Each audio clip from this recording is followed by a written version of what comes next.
지난 시간은 이 바울의 1차, 2차, 3차 전도 여행을 하면서 그 하나님의 은혜 속에서의 모든 걸음을 하나님 앞에 영광을 돌리고 또 새로운 계획, 선교 계획을 가지고 하나님 앞에 기도하는 그런 장면을 우리가 묵상했었습니다.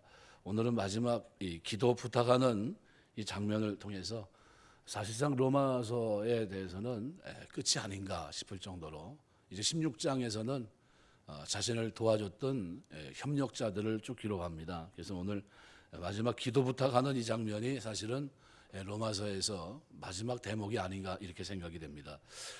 로마 교회는 바울이 세운 교회가 아닙니다. 그럼에도 불구하고 로마 교인들을 향해서 편지 마지막 부분에 나를 위해 기도를 부탁을 하고 있습니다. 나를 위해 기도해 달라. 그래서 신앙생활은 곧 기도 생활입니다. 그래서 기도 생활을 보면 그 사람이 가지고 있는 믿음, 그 사람이 가지고 있는 신앙의 정도를 어느 정도 가늠할 수 있지 않나 이렇게 생각이 됩니다. 오늘 읽은 말씀 30절 말씀해 보시면 형제들아 내가 우리 주 예수 그리스도와 성령의 사랑으로 말미암아 너희를 권하노니 이렇게 말합니다. 파라칼레오라는 이 권하노니라는 이 단어는 위로하다 또는 청하다, 권면하다라는 뜻이 있는데 특별히 로마서 12장에서는 파라칼레오, 위로라는 단어로 쓰입니다. 그리스도인들은 지속적으로 어떤 사람들이냐면 위로하고 권면하는 사람들입니다.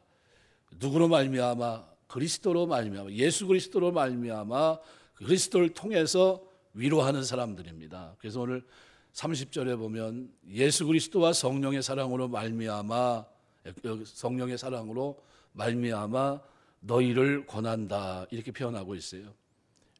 요한복음 14장 6절 말씀에 보면 나로 말미암지 않고는 아버지께로 올 자가 없다. 예수님을 통하지 않고는 하나님 앞에 갈 수가 없다. 결국 그리스도를 드러내기 위한 권면을 우리가 해야 된다는 겁니다. 권면도 대충 나를 위한 권면이 있고 다른 사람을 위한 권면이 있고 또 여러 가지 권면을 생각할 수 있는데 초점은 누구에 맞춰 있습니까? 항상 하나님입니다. 저는 설교를 해도 저는 관점은 늘 하나님입니다. 하나님 교회에서 하나님 소리를 듣지 않으면 어디서 듣겠습니까? 하나님 앞으로 인도하는 역할이 제 역할이에요. 하나님 만나게 하고 하나님 앞에 기도하게 하고 그 하나님 앞에 죄를 씻고 그 하나님이 다 하시는데 교회에 와서 뭐 다른 거 들을 게 뭐가 있습니까? 하나님에 대한 내용입니다. 신앙생활은 그래서 이 기도 생활인데 이 오늘 본문에 기도하면서 늘 우리가 조심해야 될 함정 가운데 하나가 있다면 무엇인지 기도하면 된다는 생각이에요. 아무거나 기도해도 되지. 내 삶은 바꾸지 않고 그죠? 내 생각이나 모든 가치관도 좀 변해야 되는데 그런 건 바꿀 생각이 하나도 없고 하나님 앞에 무조건 달라고 하는 겁니다. 야고보서의 기록대로 너희가 구해도 얻지 못하는 것은 정욕으로 쓰려고 잘못 구함이라. 정욕적인 그런 기도를 드리는 거죠. 그러면서도 구하면 다 된다는 생각을 갖습니다. 그런데 성경은 너희가 내 안에 있고 내 말이 너희 안에 있으면 무엇이든지 원하는 대로 구하라. 그리하면 이루리라 그랬어요. 전제 조건이 뭡니까? 내 안에 있으면 너희가 내 안에 내 말이 너희 안에 있으면 그 다음에 뭡니까? 예수 그리스도 이름으로 기도하는 겁니다. 예수님 이름이라고 하는 것은 예수님의 이름을 향해서 기도하는 것을 의미합니다. 예수 그리스도의 뜻 외에는 기도가 이루어지지 않는다는 거예요. 그래서 기도하면서도 늘 관심을 가져야 될 것은 아버지 뜻이에요. 아버지 뜻. 무엇인지 구하면 된다고 하는 것은 나의 희망입니다. 나의 희망. 공부하는 학생이 공부는 하지 않고 밤새껏 기도하면서 하나님 앞에 도와달라고 기도합니다. 이번 시험 잘 치를 수 있게 해달라고 기도합니다. 이거는 잘못된 겁니다. 왜 잘못됐습니까? 공부를 해야죠. 우리 한때 우리나라의 큰 부흥을 이루었던 최건동 목사님이 계신데 대학원에서 이제 시험을 봐야 돼요. 뭐 바쁜데 시험 공부할 시간이 어디 있습니까? 그래서 그날 밤새 기도합니다. 하나님 앞에 기도하고 이제 시험을 보러 갔는데 보니까 검은 거는 글씨고 하얀 거는 아무것도 쓸 게 하나도 없고 이렇게 보니까 쓸 게 하나도 없는 거예요. 백지를 냈습니다. 내고 나오면서 아주 유명한 말을 합니다. 뭐냐면 성령님도 시험 앞에서는 어쩔 수 없다고. 밤새 의지하고 철야 기도하고 매달려서 기도하고 부르짖어 기도하고 그리고 하나님 시험 잘 보게 해달라고 했는데 가서 시험지를 딱 보니까 뭐가 있어요? 아무것도 아는 게 없는 거예요. 쓸 게 아무것도 없고 그렇다고 뭐 아무거나 쓸 수도 없고 그러니까 놓고 나오면서 성령님도 이 시험 앞에서는 꼼짝 못 하신다고 그리고 나왔어요. 예. 졸업하는 것도 어려웠습니다. 예. 졸업하는 것도 어려워서 원장님을 찾아가서 기도를 했습니다. 뭐라 기도했냐면 하나님 졸업을 할 수 있게 하시니 참 감사합니다 이렇게 기도를 했어요. 근데 원장님이 깜빡 속아서 아멘 한 거예요. 그래가지고 그걸 붙들고 감사합니다. 뭐가 감사하냐 그랬더니 제가 지금 졸업이 참 힘든 상황에 있었는데 원장님이 지금 기도할 때 아멘 해지 않았냐고. 그래가지고 붙들고 매달려서 결국은 어떻게 해요? 통과해서 은혜로 졸업을 시켜서 목사를 했는데 그런데 성령 충만한 가운데 하나님의 사역을 감당합니다. 이분은 기도하는 사람이죠. 기도하는 사람. 기도는 너무나도 필요합니다. 그래서 누구 이름으로요? 하나님의 뜻 가운데 예수 그리스도 이름으로 기도해야 됩니다. 예수님 뜻 외에는 우리가 내 정욕으로 구하는 것은 잘못 구하는 겁니다. 주님의 뜻과 반대되는 것은 아무리 구해도 그것은 헛수고예요. 쉽게 말하면 이런 겁니다. 아이가 잘 드는 칼, 양면 칼이 있는데 그 칼을 아이가 달라고 막 아버지한테 때를 써요. 그런데 어떤 부모가 막 때를 쓰고 금식을 하고 있다고 해서 그 칼을 주면서 야 이거 조심해라, 이거 칼 되게 잘 든다 줄 부모 있습니까? 없어요. 하나님 우리가 구하는데 내가 최선을 다해서 막 땡깡을 부리고 막 달라고 막 몸부림칩니다. 근데 그걸 주면 나에게 유익하지 못하고 내 영혼을 흔들어 놓고 내 삶이 올바르게 세워지지 못하고 그럼 주겠습니까? 안 주겠습니까? 절대로 안 줘요. 주면 어떻게 됩니까? 내 영혼도 흔들리고 내 삶도 엉망이 되고 하나님 뜻대로 살지 못합니다. 그래서 하나님은 주질 않았어요. 왜요? 내가 실패할까 봐. 우리가 무엇인지 기도하면 된다는 생각은 이거는 뭡니까? 하면 된다는 생각인데 이거는 세상적인 생각이에요. 주님의 이름으로 주님의 이름에 합당한 내용을 가지고 걸맞는 내용을 가지고 주님 앞에 엎드려야 돼요. 주님의 뜻과 반대되는 것을 아무리 구해도 주님은 듣지 않으십니다. 헛수고예요. 기도할 때 말을 많이 해야 되는 줄 아는 사람은 이방 사람이다 그랬어요. 예수님이 기도할 때 개인적으로 기도할 때 오래 하셨지 축사하실 때 보세요. 오병이어 기도할 때 자 기도합시다 그리고 거기서 막 통성 기도합시다 하고 막 매달려서 막 기도하고 부르짖어 기도하고 그랬습니까? 그러지 않았거든요. 언제 할 때 집중적으로 많이 기도합니까? 개인적으로 하나님 앞에 기도할 때 그때 기도 많이 하시는 거예요. 그리고 일으킬 때 안전병을 일으킬 때 다 같이 기도합시다 해서 베드로가 전체 놓고 같이 기도했습니까? 그러지 않았거든요. 그래서 우리가 평상시 하나님 앞에 기도할 때 뜻을 붙잡고 기도할 때가 있고 능력을 행할 때가 있고 그래서 기도와 금식 외에는 이런 이유가 없느니라 한 대로 우리가 늘 기도에 힘써야 됩니다. 기도 밖에는 하나님의 능력을 체험할 길이 없습니다. 그래서 두 번째로 기도할 때 조심해야 될 것은 기도는 명상이 아닙니다. 현대 심리학자들은 기도가 감정 순환을 위한 것이다. 아주 극단적인 실존주의적인 해석을 하는데 이것은 잘못입니다. 기도는 명상이나 수양이 아닙니다. 기도는 하나님과의 영적인 대화예요. 대화는 뭡니까? 내가 말을 하면 하나님이 듣고 응답해 주는 거예요. 언제까지 기도해야 됩니까? 내 마음에 기쁨이 올 때까지 기도해야 돼요. 어떤 기도 제목이 있으면 그 기도 제목이 내 마음속에 평화를 가져다 줄 때 샬롬의 상태가 될 때까지 부단히 기도해야 돼요.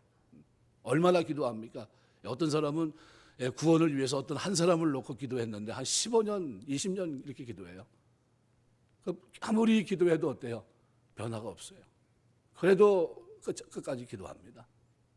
그 영혼이 돌아올 때까지. 세 번째, 기도는 기도의 윤리성입니다. 하나님과 나 사이에 막힌 것이 있어서는 안 됩니다. 제일 걸림돌이 뭐냐면 죄 문제입니다. 이 죄 문제는 말 그대로 사방이 막히는 거예요. 사방이 형통해야 되는데 이 죄는 하나님 앞에 형통하지 못하게 합니다.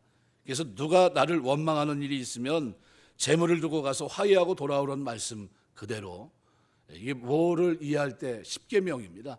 사랑해야 되는데 사랑하지 못하고 다투고 원망 들을 만한 일을 행했다고 한다면 먼저 가서 재물을 두고 화목하고 오라는 겁니다. 왜요? 사랑하지 못한 죄를 해결하고 오라는 겁니다. 그리고 하나님 앞에 사랑한다는 고백을 하라는 거예요. 예배하라는 겁니다. 원수관계가 있는 사람이 있으면 용서하고 오라는 겁니다. 그래서 신앙생활은 십계명에 기초합니다. 십계명, 10가지 계명을 통해서 그 정신을 우리가 이해해야 돼요. 10가지 십계명의 그 정신은 뭡니까? 사랑이에요. 사랑.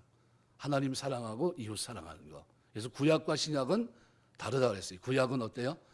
전체적으로 양들을 끌고 가는, 그래서 내면의 세계는 통제하지 못하고 그 마음의 생각은 어떻게 먹든지 잘 관여할 수가 없었는데, 신약은 어때요? 성령께서 내 안에 내주하시면서 하나님 사랑하는 것도 마음을 다하고 성품을 다하고 힘을 다해서 하나님을 사랑하게 하시고 또 이웃을 그와 같이 사랑하게 하십니다. 누가 그렇게 하십니까? 성령께서 중심을 다해 힘을 다해 뜻을 다해 하나님을 사랑하게 하세요. 이것이 구약과 신약의 차이예요. 그러면 우리가 하나님을 섬기면서 사는 동안에 사랑은 이것이 너무나 중요합니다. 사랑의 수고 반드시 있어야 되는 겁니다.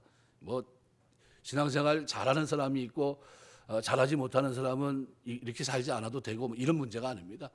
내가 구원받고 하나님의 자녀가 되었다고 한다면 내 삶에서 사랑이라고 하는 것은 뭡니까? 가장 밑바탕에 깔려있는 내가 추구해야 될 방향입니다. 이 방향은 흔들림이 없어요. 그래서 늘 기도하면서 하나님, 내가 하나님 사랑하고 이웃 사랑할 수 있도록 도와주옵소서. 이거는 원론적인 기도가 돼야 됩니다. 내 삶이, 하나님, 내 중심이 하나님만 생각해도, 하나님의 전만 생각해도, 말씀만 생각해도 내 마음이 어떻게 해요? 불붙는 것 같게 하옵소서, 기쁘게 하옵소서, 즐겁게 하옵소서. 이것이 먼저 돼야 돼요. 이것이 돼야 또 누굴 그렇게 해야 됩니까? 이웃을 사랑하는 때도 그런 마음이 있어야 돼요. 그런 마음이 있어야 우리가 초대교회처럼 어떻게 할 수 있습니까? 구제를 하는데 어떻게 구제했어요? 초대교회는 말 그대로 자기 기둥뿌리 하나를 뽑아다 팔아서 갖다 놓고 저들을 도와주라고 그랬어요. 그런데 신약은 그런 구조입니다. 그죠? 왜 그렇게 했습니까? 하나님이 우리를 사랑하시기에 독생자를 주신 사랑, 그것이 너무나 감사해서 그렇게 한 겁니다. 그 감사가 바탕이 돼서 구제를 한 거예요. 그래서 제가 성장하면서 교회에서 하는 것 중에 저는 다 찬성인데 딱 한 가지 반대하는 게 있어요. 바자회하는 거 싫어합니다. 저는 하나님의 교회에서 섬기는데 뭘 가지고 섬겨야 돼요? 여러분이 수고하고 땀 흘리고 노력한 것, 귀한 것 들여서 다른 사람을 섬길 수 있고 사랑할 수 있는 것, 이것이 뭐가 됩니까? 이것이 하나님께 영광이 되고 여러분에게 복이 되는 거예요. 그렇게 하시길 주의 이름으로 축원합니다. 그렇게 하셔야 돼요. 그런데 바자회는 뭐예요? 내가 아무리 좋다 해도 쓰다가 나 뭐 안 쓸 거, 그런 거 가져옵니다. 세탁해서 갖다 놓고 뭐 이런 거 가지고 이렇게 행사를 하면서 수익금은 그걸 가지고 뭘 합니까? 그걸로 교회 일을 한다고 이렇게 하세요. 근데 그걸 보면 내 것도 아니고 저 사람 것도 아니고 공통분모를 가지고 또 누굴 도와준다고 얘기했을 때 그건 올바른 태도가 아니에요. 하나님 보실 때 하나님이 우리를 구원하시는데 독생자를 아끼지 않고 주셨는데, 그런데 그 하나님 앞에 우리가 구원받은 하나님 자녀로서 사랑을 행하는데 내 것도 아니고 저 사람 것도 아닌 중간에 애매한 걸 가지고 하나님 일을 한다고 하면 하나님이 그걸 보시고 뭐라 그럴까요? 참 기쁘다 이렇게 생각하시겠어요? 저는 절대로 그렇게 생각하지 않을 거라 생각합니다. 만일 내가 직접 전화를 걸 수 있다면 바로 전화할 것 같아요. 야, 내가 너를 위해서 독생자까지 줬는데 너희가 하나님 복음을 위해서 이렇게 할 수 있냐? 이거 너무한 거 아니냐? 이렇게 할 것 같아요. 우리가 하나님 섬기면서 하는 동안에 그 중심을 잃어버리지 말아야 됩니다. 두 번째는 기도 부탁을 했던 사도 바울의 심정을 우리가 잊지 말아야 됩니다. 사도행전 20장과 21장에 기록이 되어 있는데 밀레도에 도착한 바울이 에베소 장로들을 청해서 행한 고별 설교에서 이렇게 말합니다. 오직 성령이 각성해서 내게 증거하여 결박과 환난이 나를 기다린다 하시나 나의 달려갈 길과 주 예수께 받은 사명 곧 하나님의 은혜의 복음을 증거한 일을 마치려 하면은 나의 생명을 조금도 귀한 것으로 여기지 아니하노라. 보라, 내가 너희 중에 왕래하며 하나님 나라를 전파하였으나 지금은 너희가 내 얼굴을 다시 보지 못할 줄 아노라. 가이사랴에 도착한 바울이 예루살렘으로 올라가지 말라는 장로들의 권하는 형제들에게 너희가 어찌하여 울어 내 마음을 상하게 하느냐. 나는 주 예수의 이름을 위해 결박받을 뿐만 아니라 예루살렘에서 죽을 것도 각오하였느라. 이런 말씀을 하게 합니다. 이런 각오로 예루살렘을 향해 그가 올라갑니다. 지금 예루살렘에 올라가서 어떤 위기를 경험하게 될지, 또 어떤 위기 상황을 극복하고 임무를 마친 후에 그의 계획대로 로마를 거쳐 서바나를 가기 위해 기도하고 있는 이 일을 로마 형제들에게 지금 기도로 요청을 하고 있는 겁니다. 기도로 도와달라는 거예요. 여기 누구에게 얘기합니까? 주 예수 이름으로 성령의 사랑으로 요청합니다. 그래서 예수 그리스도로 말미암아 성령의 사랑으로 말미암아 하나님께 빌어. 누가 나옵니까? 여기 자세히 들여다보면 성부, 성자, 성령 삼위일체 하나님이 다 거론돼요. 근데 이 삼위일체 하나님 이름을 가지고 뭐라고 표현합니까? 나와 함께, 나와 힘을 같이 하여, 이렇게 말합니다. 시나고니 사스타이라는 이 단어인데, 힘을 같이 하여, 힘을 같이 한다, 이 단어는 헬라 말로는 함께 투쟁한다, 생사를 같이 하는 전투를 말합니다. 이거는 그 당시에 어떤 싸움을 한다든가 뭐를 할 때 아주 목숨을 걸고 하는 그런 싸움을 말합니다. 그러니까 지금 힘을 같이 한다는 건 뭡니까? 두세 사람이 연합해서 기도하는 걸 말합니다. 땅에서 합심해 기도하면 들어주겠다라고 하는 그 말씀에 대한 내용. 사실 사도 바울은 이런 장면들을 많이 목격하고 있었어요. 사도행전 12장 5절에서 11절이나 고린도서 1장 8절 11절 같은 말씀들을 보면 바울은 위기 속에서 기도를 통해서 구원받은 경험도 있고, 또 베드로가 옥중에 갇혔는데 온 교회가 기도해서 그를 건졌던 그런 기억도 그가 가지고 있어요. 이 힘을 같이 기도한다는 것은 얼마나 큰 능력을 발휘하는지 바울이 이미 경험한 바입니다. 바울만 그런 것이 아닙니다. 우리 역사 속에서도 이런 은혜가 있었어요. 1906년 12월 우리 한국에 왔던 많은 선교사들이 한국 교회 이 땅의 복음의 부흥을 위해서, 사경을 위해서 기도를 시작합니다. 크리스마스 때인데 크리스마스 전후 1월 달에 있을 사경회를 앞두고 그리고 기도를 시작해요. 그리고 1907년 1월 평양 장대현 교회에서 부흥 사경회를 시작하게 되는데 그때 놀라운 부흥운동이 일어납니다. 한국 교회에 전무후무한 일이 일어나요. 큰 부흥의 역사가 일어납니다. 근데 그때 이 부흥의 역사를 위해서 누가 먼저 기도했냐 하면 이 땅에 온 선교사들이 이 땅의 부흥을 위해서 먼저 합심해서 기도했어요. 이 합심해 기도한다는 이 단어는 목숨을 걸고 기도한다. 야곱이 기도했던 그 기도를 말하고 있고, 엘리야가 갈멜산상에서 기도했던 기도를 말하고 있고, 이 기도는 예수님께서 겟세마네 동산에서 기도한 그 기도를 말합니다. 어떻게 기도하십니까? 목숨을 걸고 기도하신 거예요. 생사를 걸고 기도했던 힘에 지난 기도를 말합니다. 시나고니 사스다이라는 이 단어는 힘을 같이 하여, 누구는 기도하고 누구는 쉬고 이게 아니에요. 함께 같은 마음을 가지고 전혀 기도에 힘쓰는 걸 말합니다. 전혀. 바로 그걸 얘기하는 겁니다. 바울이 로마 교회 성도들에게 지금 그 얘기를 하고 있는 거예요. 나는 너희를 모른다. 한 번도 본 적도 없다. 하지만 하나님의 일을 위해서 같이 목숨을 걸고 기도하자는 게, 야곱이 하나님 앞에 기도한 이스라엘이 된 것처럼 예수님께서 기도하신 것처럼 기도하라는 겁니다. 기도의 투쟁으로, 그리고 기도로 승리하기를 원하고 있는 이 사도 바울의 이 기도의 요청의 모습을 우리가 보게 됩니다. 그래서 이 31절에는 이렇게 표현합니다.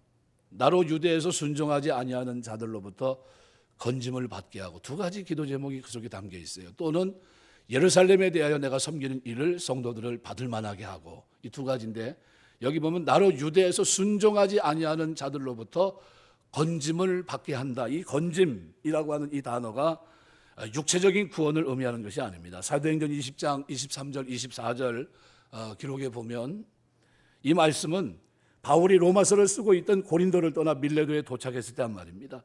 예루살렘을 가게 되면 환난과 핍박이 기다리고 있음을 알았어요. 목숨이 위태로운 것을 알았습니다. 자기 생명을 그러나 귀한 것으로 여기지 않습니다. 그리고 그곳으로 가겠다는 거예요. 류오마이라고 하는 이 말은 끌려가는 것이 아니라 오히려 끌어당겨 매는 것을 의미합니다. 끌어당겨 맨다. 이게 무슨 말이냐면 그리스도인을 죽이려고 하는 유대인들의 온갖 방법으로부터 자신을 여러 가지 방법으로 탄압한다 할지라도 그들의 악한 방법에 자기가 동화되지 않고 흔들리지 않고 믿음이 흔들리지 않고 악을 악으로 갚을 생각을 하지 않고 끌려가지 않도록 기도해 달라는 거예요. 그 환경 때문에 내가 하나님의 백성이고 하나님의 자녀고 복음을 전하는 사람이라는 그 신분을 잃어버리지 않기를 그가 기도했던 거예요. 최악의 상황 속에서도 자신이 그리스도인으로 남을 수 있게 해달라, 이 기도를 하나님 앞에 드린 거예요. 이게 건짐이란 뜻입니다. 단순히 육체적인 건짐이 아니에요.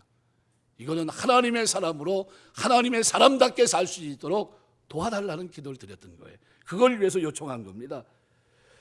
이런 기도를 바울이 드렸다 하는 것이 너무나 아름답습니다. 이 그리스도인을 죽이려고 하는 유대인들의 온갖 방법 한두 가지겠습니까? 그런데 실제로 바울이 올라갔을 때 어땠습니까? 그를 죽기 위해서 아주 목숨을 건 40인의 자격단이 있었어요. 그런 정도의 그런 어려움을 겪으면서도 그가 끝까지 인내합니다. 악을 악으로 갚으려고 하지 않고 오히려 하나님의 도움을 통해서 그 머릿속에 뭐만 있습니까? 선교 비전만 있어요. 내가 로마로 갈 수 있도록, 그리고 그 악한 일에서 벗어날 수 있도록 도와달라는 거예요. 그리고 기회가 되고 하나님의 뜻 안에서 어떻게 해요? 내가 서바나까지 가서 하나님의 복음을 전했으면 좋겠다. 그거 외에는 다른 얘기를 하지 않습니다. 네. 이 땅에 있는 모든 그리스도인들이 가장 결정적인 순간에 그리스도인으로 남아있을 수 있도록 서로를 위해서 기도해야 된다는 거예요. 스데반 같은 사람이 순교하는데 그가 기도하면서 마지막으로 드렸던 기도를 보십시오. 아버지여 저들의 죄를 용서하여 주옵소서. 예수님의 기도를 드리고 있어요. 한 10년 정도 됐나요? 김선일 씨 아마 이분 아실지 모르겠어요. 원하지 않은 순교의 길을 걸어갔죠. 나는 죽기 싫다 하면서 막 했던 그 영상이 아직도 눈에 선한데 그분은 원하지 않는 죽음을 당합니다. 물론 선교 현장으로 갔지만 특별히 선교사라고 얘기할 수는 없겠지만 그렇지만 이슬람에 의해서 아주 우리가 잔인한 죽음을 경험해요. 그런데 그때 교회가 기도해야 될 일 가운데 하나가 뭘까요? 이때 이 문제를 놓고 기도해야 됩니다. 하나님 저를 건져주시옵소서. 어떻게 건져줘야 됩니까? 그가 혹시 하나님이 정한 길을 걷는다 할지라도 그리스도인다운 면모를 잃어버리지 않도록 도와주옵소서라는 거예요. 그가 그 죽음의 순간에도 하나님 천국에 간다는 그 믿음과 확신이 있었다고 한다면 그 자리에서 어떻게 해야 됐을까요?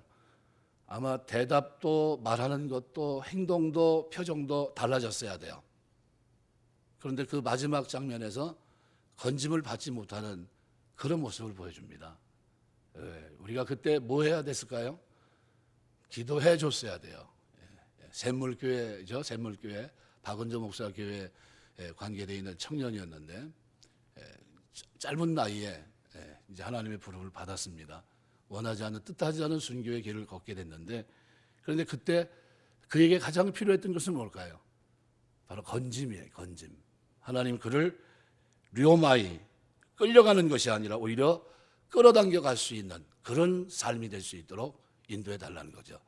예수님이 겟세마네 동산에서 기도하십니다. 얼마나 기도하셨습니까? 간절히 기도하셨어요. 얼마나 기도했는지 땀이 떨어지는데 땀방울이 핏방울처럼 변할 정도로 기도하셨어요. 하나님의 아들로서의 면모를 끌려다니는 모습이 아니라 어떻게 해요? 하나님이 나를 건져주셔서 어떻게 해요? 하나님 자녀다운 하나님의 아들다운 면모를 잃어버리지 않고 그 속에서 묵묵히 성경에 기록된 약속들을 성취하며 나아갈 수 있는 사람이 될 수 있게 해달라고 기도하신 거예요. 간절하게 그 기도를 드렸던 겁니다. 그리고 하나님 앞에 매달려서 기도했어요. 그리고 주님은 계속해서 어떻게 해요? 두들겨 맞고 얼굴이 함몰되고, 그죠?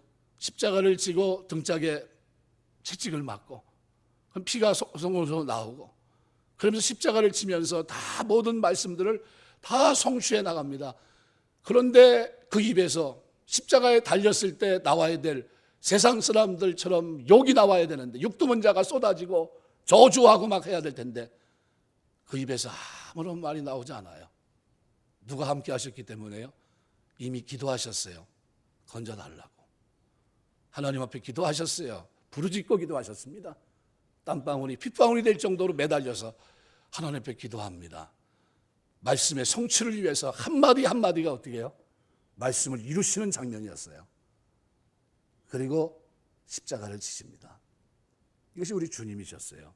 그렇다면 우리도 주기도문 속에 기록되어 있는 주님이 한 기도가 아니에요. 우리에게 이렇게 기도하라고 가르쳐준 겁니다. 악에서 건져달라는 기도. 이 기도는 반드시 해야 돼요.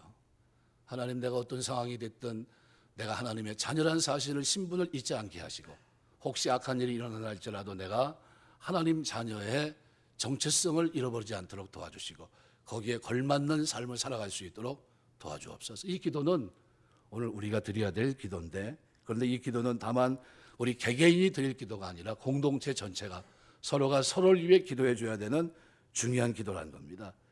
예수님의 겟세마네 기도는 십자가 고난 속에서 끝까지 그리스도로 남게 해달라는 기도를 드렸던 거예요. 그렇다면 우리도 이 광야 같은 세상에서 이 십자가 지고 쫓아가는 이 걸음 속에서 우리도 끝까지 하나님의 자녀로 남을 수 있도록 건져달라는 기도를 매 순간 날마다 우리가 드려야 될 줄 믿습니다. 31절 하반절에는 저들이 이제 올라가서 지교회가 본교회에다가 물질을 가지고 어떻게 해요? 어려우니까 도와주는 장면이 나옵니다. 그런데 이제 문제는 뭐냐 하면, 유대인들은 이방 사람들의 구원을 달갑지 않게 생각했었어요. 그리고 만약 그들이 도와준다면 받을 수 있을까? 아마 받지 않을 수도 있겠다는 마음이 누굴 마음속에 있었습니까? 사도 바울 마음속에 있었어요. 그래서 기도를 요청한 겁니다. 우리가 이렇게 선한 뜻을 가지고 이러한 귀한 연보를 예루살렘 교회에 전달하려고 하지만 그들이 만일 받지 않으면 어떻게 할까 하는 이런 마음이 바울의 걱정이었어요. 그래서 이 물질의 나눔이 화근이 되거나 잘못된 열매로 맺혀지는 일이 없도록 기도를 부탁했던 겁니다. 신앙은 물질을 초월합니다. 물질을 사용함으로 신앙이 드러납니다. 교회에 바치는 헌금이 물질입니다. 교회는 그 물질을 통해서 선교하고 구제를 이루고 선한 일에 선한 사업을 이뤄나갑니다. 이웃사랑도 물질을 통해 합니다. 따라서 이 물질이 모두에게 은혜의 도구에, 은혜의 도구가 되고 은혜의 열매가 될 수 있도록 기도하라는 거예요. 여러분이 물질을 드리면 그 드린 물질이 하나님 바르게 사용될 수 있도록 위해서 기도하시길 주의 이름으로 축원합니다. 왜요? 아름다운 열매를 맺을 수 있도록 은혜의 도구로, 은혜의 열매로 맺혀질 수 있도록 우리가 기도해야 돼요. 사도 바울은 이 두 가지 기도 제목을 바로 부탁했던 겁니다. 로마 교회 생명부지의 사람들 만나보지도 못했지만 그들에게 가장 중요한 기도 제목 두 가지를 요청하고 있어요. 오늘 우리 이 기도 제목을 대하면서 여러분은 어떻습니까? 나에게 필요 없는 기도 제목입니까? 아니면 필요한 제목입니까? 먼저 얘기했던 이 건짐이라고 하는 것은 우리에게 꼭 필요한 기도 제목입니다. 내가 하나님의 자녀로 사는 동안 자녀답게 살게 해달라는 겁니다. 자녀의 신분을 잊지 않고 아버지라 부른 것만큼 그 부름에 합당한 삶을 살아갈 수 있도록 도와달라는 겁니다. 악에 굴복하지 않고 선으로 악을 이기고 사랑으로 모든 것을 이길 수 있는 사람이 되게 해달라는 그런 기도예요. 그리고 우리가 드린 물질도 그와 같은 것을 포함합니다. 그래서 여기 오늘 31절 이후에 보면 예루살렘에 대하여 내가 섬기는 일을 성도들이 받을 만하게 하고 나로 하나님의 뜻을 따라 기쁨으로 너희에게 나아가 너희와 함께 편히 쉬게 하라. 어떻게 보면 로마 교회 성도들을 만나는 것 자체도 뭡니까? 하나님의 뜻 안에서 자기가 요구하고 그러지 않습니다. 하나님이 가라한 대로 가고 있는 바울의 선교 여정을 우리가 그대로 볼 수 있습니다. 하나님의 뜻을 따라 기쁨으로 너희에게 나가 너희와 함께 편히 쉬게 하라 이렇게 표현하고 있는데 이 단어는 원기를 회복시키다, 힘을 주다라는 겁니다. 편히 쉬게 하다, 쉬나나 파우오마이라는 이 단어는 서로가 서로에게 힘과 격려가 되는 그런 만남이 되도록 기도를 부탁하고 있는 거예요. 여러분, 우리가 어떤 사람을 만나는데 미리 편지를 보냈어요. 보내면서 우리의 만남이 어떤 만남이 됐으면 좋겠어요? 서로에게 힘과 격려를 주는 만남이 됐으면 좋겠다 하는 기도를 요청하고 있는 겁니다. 여러분이 누구에게 편지를 보내도 이런 편지를 받으면 어떨까요? 기분이 흐뭇할 것 같아요. 로마 교회 성도들에게 바울이 이런 편지를 보낸 겁니다. 그러면서 나로 하나님의 뜻을 따라 기쁨으로 너희에게 나아가 너희와 함께 편히 쉬게 하라. 단순한 쉼이 아니라 이것은 뭡니까? 위로입니다. 위로. 서로 힘과 격려를 주는 만남이 되도록 기도합니다. 성도의 교제가 그리스도 안에 참된 교제가 될 수 있는 이유는 하나님의 뜻을 따라 교제할 때, 하나님의 뜻을 따르는 교제가 되도록 기도할 때 이와 같은 역사가 있다는 겁니다. 성령님의 인도하심 가운데 하나님의 뜻을 따라 언제 만나도 얼굴만 봐도 서로에게 힘과 격려가 되고 소망을 주는 사귐이 될 수 있도록 우리가 기도해야 돼요. 교회에서 여러분 만나면 서로에게 힘과 격려가 될 수 있는 여러분 되시기 주의 이름으로 축원합니다. 교회에서 식사 꼭 하고 가세요. 같이 교제하셔야 돼요. 같이 교제하시고 대화도 하시고 이런 사정이 있는지 저런 사정이 있는지 너무 바쁘니까 분주하니까 잘 모르잖아요.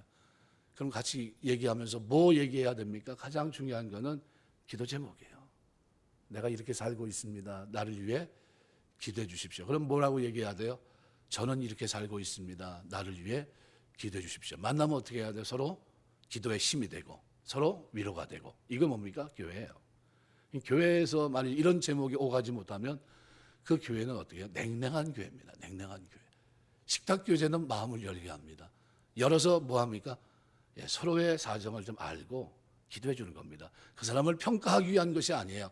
그 사람에게 도움이 되기 위한 겁니다. 그래서 사랑은 기도의 모든 수고를 감당하게 합니다. 가장 큰 사랑은 기도의 사랑이에요.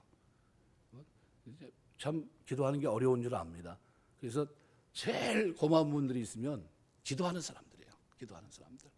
교회 와서 시간을 내서 기도하고 짬을 내서 기도하고 기도해 주는 거 이것만큼 좋은 것이 어디 있습니까? 그래서 성도는 기도의 삶을 살아갈 때 그의 삶에 뭐가 임합니까? 오늘 본문에 보니까 평강의 하나님께서 너희 모든 사람과 함께 계실지어다.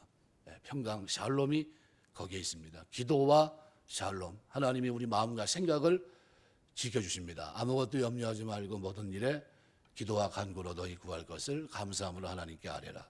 그래 모든 지각에 뛰어난 하나님의 평강이 그리스도 예수 안에서 너희 마음과 생각을 지키시리라. 평강입니다. 평강. 하나님이 우리 마음과 생각을 지켜주시고 기도할 때 진정한 샬롬이 우리에게 있습니다. 말씀을 맺겠습니다. 숱한 고난과 결정적 상황에서 그리스도인으로 남기 위해서 우리가 기도해야 돼요. 서로 기도해야 됩니다. 만일 똑같은 환란이 로마 시대 그 환란이 우리에게 있었다고 한다면 여러분 그들은 어떻게 살아갔습니까? 내일을 장담할 수 없었어요. 그래서 그들은 카타콤에 들어갔고 평상시에는 어떻게 살아갑니까? 표식을 통해서 내가 그리스도인이라는 것을 감추고 살았어요. 그러나 어느 순간 그리스도가 주냐 가이사가 주냐는 이 질문 앞에 대답을 할 시점에 가서는 당당했습니다. 그때는 거침없이 내가 그리스도가 나의 주다 고백하면서 그들이 고난의 길을 자처하고 갔습니다. 죽음의 길을 결코 마다하지 않았어요. 하나님 자녀로서 때로는 사자의 먹이가 되고 그들에게 조롱거리가 되었지만 그들 마음은 어땠어요? 변함이 없습니다. 그들은 하나님 앞에 기도하면서 건짐을 받았던 거예요. 하나님 나를 건져주시옵소서. 이 사망의 음침한 골짜 같은 길을 걸어가면서도 내가 하나님의 자녀가 됐다는 사실을 잊지 않게 하시고 천국 백성이 됐다는 사실을 잊지 않게 하시고 하나님의 아들들이 됐다는 사실을 잊지 않고 이 악에 지지 않도록 도와달라고 기도하면서 살아갔던 겁니다. 두 번째는 모든 물질이 사람들에게 은혜와 생명의 도구가 될 수 있도록 우리가 기도를 드려야 돼요. 여러분이 드린 헌금이 이것이 가는 곳곳마다 하나님의 생명의 역사를 위해서 쓰임받는 물질이 될 수 있도록 우리가 기도해야 됩니다. 세 번째는 서로가 서로에게 하나님의 뜻을 따라 힘과 격려를 주는 사귐이 될 수 있는 교회가 되도록 여러분이 기도하셔야 돼요. 기도를 통해서 이 모든 것도 이루어집니다. 평강은 어디에 있다고요? 기도하는데. 근데 이 기도를 어떤 기도를 드려야 되냐? 오늘 본문은 목숨을 걸고 하는 기도, 그 기도를 말합니다. 그냥 설렁설렁 하지 말라는 겁니다. 건짐 받는 것도 그리고 하나님의 이 드렸던 물질의 아름다운 열매를 맺는 것도, 그리고 서로가 서로에게 하나님의 뜻을 따라 힘과 격려를 주는 사귐이 되도록 노력하는 이 모든 기도가 어떤 기도가 되어야 됩니까? 말 그대로 간절한 기도가 되어야 돼요. 간절한 기도. 이것이 모두의 기도가 되어야 된다는 겁니다. 우리 동탄제일교회 출입하는 여러분들의 기도가 이런 기도가 되시길 주의 이름으로 축원합니다. 서로를 보면 서로가 서로를 위해 기도하고 있어요. 내가 당신을 위해 기도하고 있습니다 라는 거예요. 이게 얼마나 아름답습니까? 누가 이렇게 만나서 얘기하면 저는 기도 제목 물어봐요. 예, 뭐 놓고 기도하십니까? 이렇게 뭐 놓고 기도하십니까? 물어봐요. 뭐 놓고 기도했으면 좋겠습니까? 이렇게 질문해요. 그럼 자기 사정을 얘기해 줍니다. 네. 오면 그분들하고 잠깐 얘기해 주고 제가 기도하고 보냅니다. 네. 참 감사한 거는 우리 이제 차량으로 이제 이렇게 하는 우리 집사님 한 분 계신데 참 바쁠 텐데 교회 차를 본인이 꼭 갖고 와서 닦아요. 일주일에 한 대씩 꼭 가져갑니다. 꼭 가져가서 다 닦아요. 목사님 교회 차 그거 제가 닦겠습니다. 그 일을 하십니다. 그 일을 하세요. 하시는데 안 바쁘겠어요? 바쁩니다. 귀찮을 수도 있을 텐데 어김없이 전화가 와요. 와서 꼭 가져갑니다. 그럴 때마다 제가 오면 꼭 앉혀놓고 같이 기도해요. 하나님 심은 대로 거두게 하옵소서. 심은 대로 하나님께서 갚아주시고 자녀들을 양육하는 데 부족하지 않게 하시고 풍족한데 하나님 섬기게 하옵소서. 늘 기도해요. 그 차만 보면 그 생각이 나요. 저는 차를 딱 타면 절대로 차를 닦고 다니는 사람이 아닙니다. 그냥 있는 그대로 절대로 내부 세차를 안 하는 사람이에요. 세상에 제가 이렇게 평생에 이렇게 차를 새 차처럼 매일 타기는 처음이에요. 그냥 한 번도 싫은 표정 한 번 없이 늘 그렇게 하세요. 그거 너무나 감사해요. 하나님이 갚아주실 줄 믿습니다. 중심을 하나님 보시는 거예요. 우리가 이 로마서에 그래서 우리 교회는 기도 공동체예요. 여러분이 기도할 때마다 시간을 내서 기도하시고 어떤 기도 드렸든지 늘 기도해야 되는데 오늘 본문에 드렸던 이 기도는 너무나도 중요한 기도가 아닌가. 평강은 결국 기도를 통해 오는데 이 기도는 모든 영역에 있어서 필요하다 하는 것을 다시 한번 느끼게 됩니다. 그래서 마지막에 평강의 하나님께서 너희 모든 사람과 함께 계실지어다 아멘 했는데 15장 5절에는 어떤 하나님? 인내와 안위의 하나님. 15장 13절에는 소망의 하나님. 이렇게 불렀던 사도 바울이 마지막 33절에서 뭐라고 표현합니까? 평강의 하나님. 이 바울을 죽이려는 유대인들에게도 이방인 형제를 배척하는 예루살렘 성도들에게도 태풍 전야의 로마 형제들에게도 육정으로 하면 나약할 수밖에 없는 바울 자신의 심적 평온을 위해서도 평강의 하나님께서 함께 계시기를 기원하고 있었던 겁니다. 샬롬은 기도하는 자에게 주시는 놀라운 축복이에요. 다윗이 이 땅에 사는 동안 많은 어려움을 겪었지만 그러나 그 10년 동안의 위기 속에서도 그는 평안한 잠을 잡니다. 왜요? 하나님이 그에게 샬롬을 주셨기 때문입니다. 평강은 누구에게 줍니까? 기도하는 자에게. 하루 왼종일 부르짖어 기도한 사람이 누굽니까? 다윗이에요. 왕이지만 하나님 앞에 엎드려서 그 고난 속에서 절박하게 하나님 앞에 기도해요. 그때마다 하나님은 그에게 말할 수 없는 평안을, 물밀듯 밀려가는 그 평안을 그에게 부어주십니다. 이것이 신앙생활이 하나님과의 관계입니다. 하나님과의 관계 속에 샬롬은 그 사람의 신앙의 정도를 가늠한다고 생각합니다. 오늘 우리가 주님 섬기면서 하는 동안 이 아름다운 기도의 모습이 저와 여러분의 신앙생활 속에 아름답게 새겨져서 진짜 만날 때마다 서로 위로가 되고 격려가 되고 힘이 되는 그런 교제, 그리고 기도하는 공동체 속에 누릴 수 있는 샬롬의 교제가 여러분의 삶 속에 충만하게 임하게 되시길 주의 이름으로 축원합니다. 기도하겠습니다.